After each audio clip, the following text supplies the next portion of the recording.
All right, well, this is going to be opinion with a capital O. I'm not trying to prove anything here.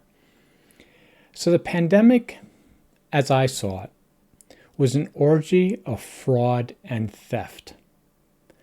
Now, I'm a data expert, sort of, that's how I make my living in financial data.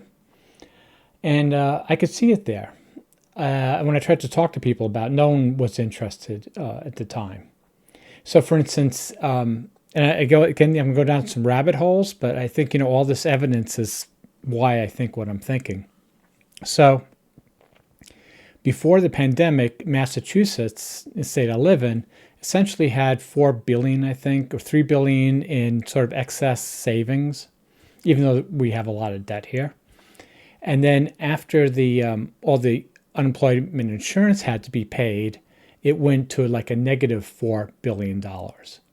Now, the US Treasury has a system where they will basically lend any state almost zero, very low interest rate money to pay off any debt if they get into the debt to the Treasury to borrow to pay people who lost their jobs. Now, these structures were put together years ago, way before the pandemic. So this whole mechanism works fine. It's been there for a while. So, but what Massachusetts did is they went to Wall Street or investment banks in Boston or whatever, and they basically released these special pandemic bonds to pay it instead. So they took out these bonds, they took the proceeds, they paid off the debt to the Treasury, and then now, of course, they have to pay off these bonds with other income they're getting in from UI insurance and whatever.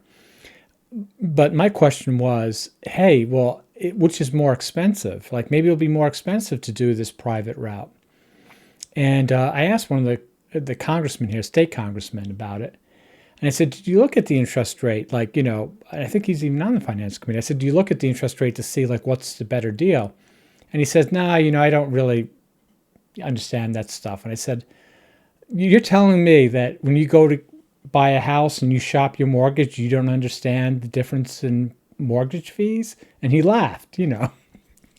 But his attitude was sort of like, nobody cares. And that's sort of why, even though I got into the weeds with this data during the pandemic, I mean, nobody cared because people who like 20 years ago used to care about that, people who worried about their pensions, and they've all sort of aged out of the system.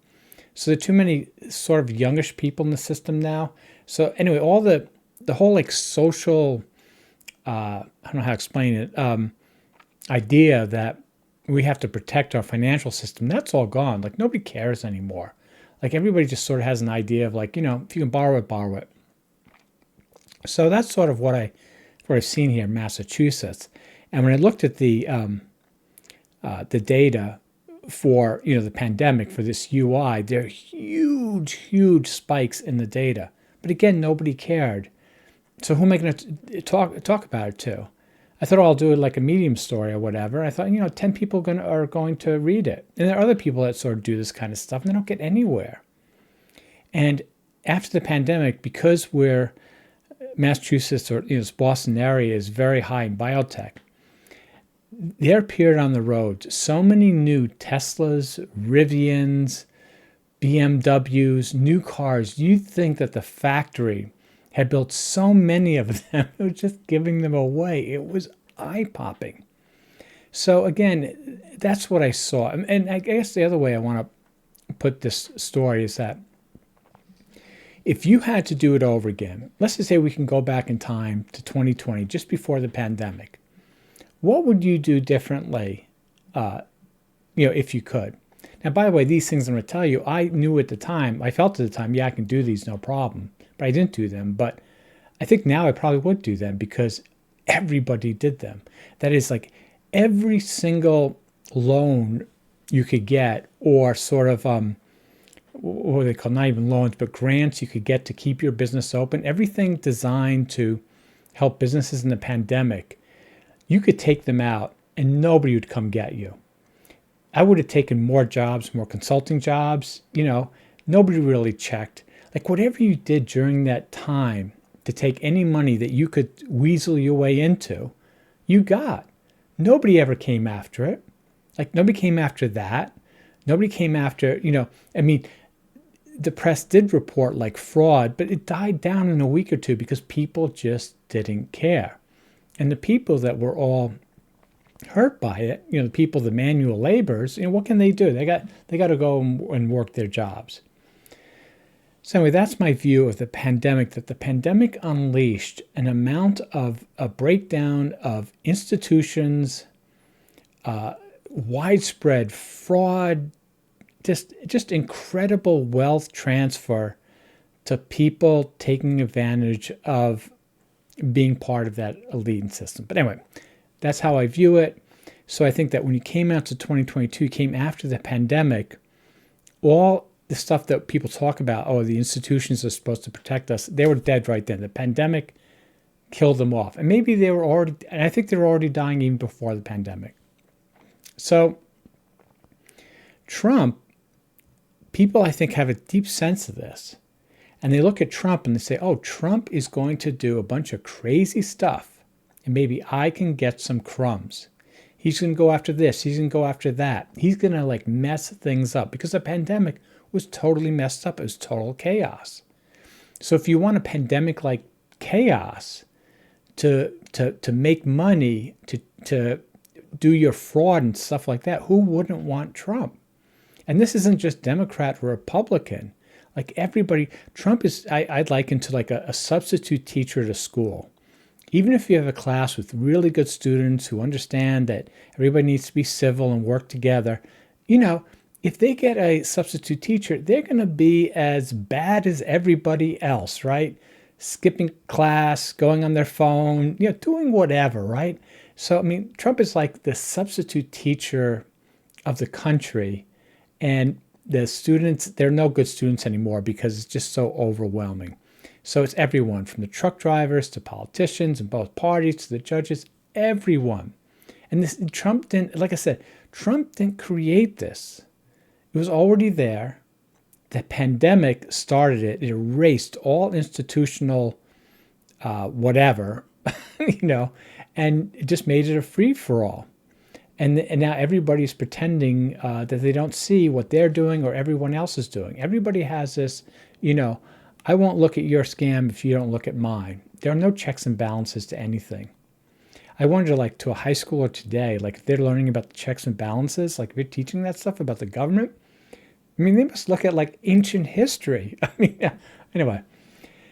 So what's going to happen from all this? Well, I believe there are going to be some serious panics. I've said this in the other videos. First, there'll be long lines for gas.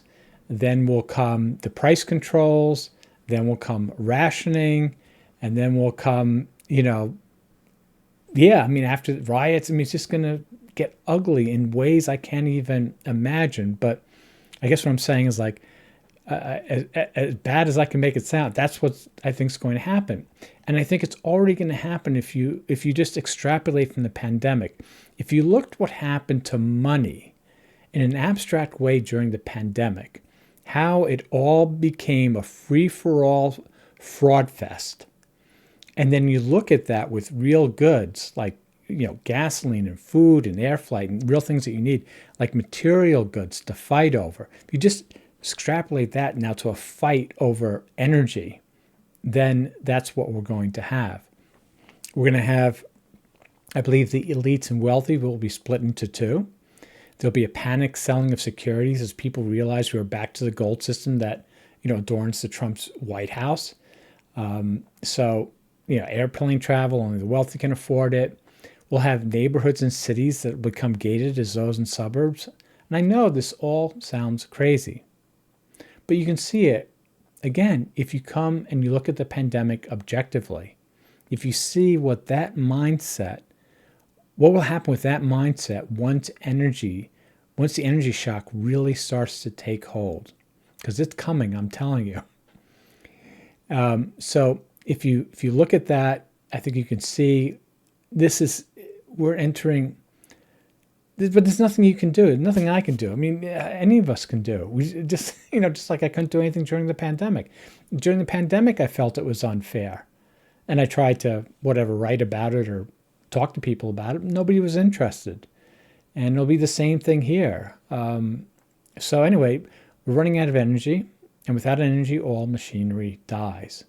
So you have to ask yourself, let's just say for the sake of argument, like the dollar isn't worth what it used to be worth, that we're just the same currency as everything else.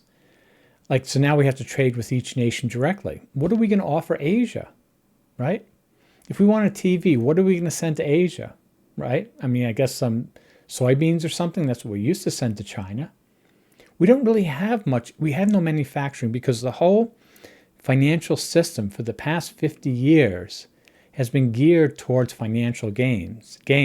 And yeah, I think in the pandemic, I guess I would say, it was like the ultimate financial game that we played, where we screwed everyone, the poor here and the poor around the world.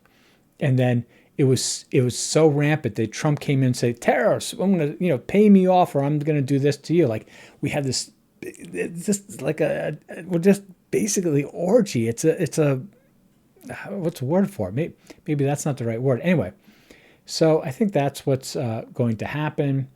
The pandemic brought out hoarding. The hoarding, devious, and spoiled brats we are. And we've continued since then. Now we're adding shooting mothers in the face, bombing schools and lands thousands of miles away. Why? Because violence makes money. Again, the pandemic was about the violence of money itself. But we're now having the violence of energy. And we're now going to have the kinetic kind of smash and grab that complements this kind of social rot behavior, which again the pandemic began. And I believe historically even violence often comes after plagues and things like that. So, whoa, I'm at 12 minutes, and I'm sorry this is a little bit meandering all over the place. But anyway, yeah, I think the war in Ukraine and the war in Iran are both natural progressions from the pandemic's total takedown of institutional financial rules of fairness for what they were worth and financial justice, just thrown out the window. And we're now moving to basically a big, violent, take-it-all thing from money to energy. But this will be, as energy is, for real in a way that, again, I didn't even want to think about. Anyway, talk to you later.